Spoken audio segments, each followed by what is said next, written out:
এটা বিএডের second semester examination course 1.2.7 pedagogy of social সায়েন্সের প্রশ্নপত্র, যেটা রেগুলার 2024 এবং সাপ্লিমেন্টারি 2023 যারা পরীক্ষা দিয়েছে তাদের প্রশ্নপত্র। এটা সময় ছিল 1 ঘন্টা 30 মিনিট, ফুল মার্ক ছিল 35। প্রথমে গ্রুপেতে মোট 60টা প্রশ্ন থাকে, তার মধ্যে থেকে 5টা উত্তর করতে হয়। প্রত্যেকটার জন্য থাকে 2 করে মার্ক, মোট হচ্ছে 5 দিয়ে 10 মার্ক।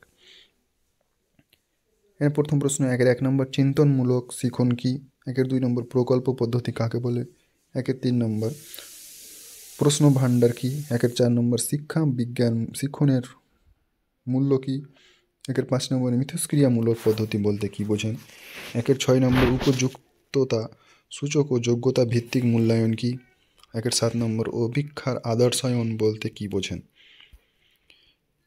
এরপরে গ্রুপ বিতে মোট 5টা প্রশ্ন থাকে, 3টার উত্তর করতে হয়, 3টার জন্য থাকে, প্রত্যেকটার জন্য থাকে 5 করে মার্ক, মোট হচ্ছে 5 3 15 মার্ক। প্রথম প্রশ্ন হচ্ছে প্রতিপাদনমূলক পদ্ধতি বলতে কি বোঝেন, এই পদ্ধতির সুবিধাগুলি আলোচনা করুন। 3 নম্বর শিক্ষা বিজ্ঞানের সাথে ইতিহাসের পারস্পরিক সম্পর্ক কীভাবে নির্ধারণ করবেন।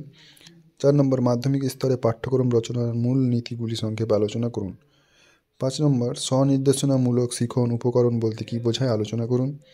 6 নম্বর গঠনমূলক ও সমষ্টিমূলক মূল্যায়নের মধ্যে পার্থক্য লিখুন। এরপরে গ্রুপ সিতে 2টা প্রশ্ন থাকে, 2টার মধ্যে একটা করতে হয়, একটার জন্য থাকে 10 মার্ক।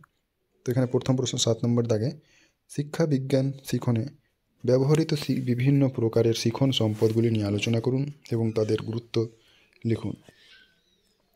8 নম্বর নির্মিতিবাদ বলতে কী বোঝেন, নির্মিতিবাদী শ্রেণীকক্ষের বৈশিষ্ট্য বর্ণনা করুন। নির্মিতিবাদ শিখনে শিক্ষকের ভূমিকা কী।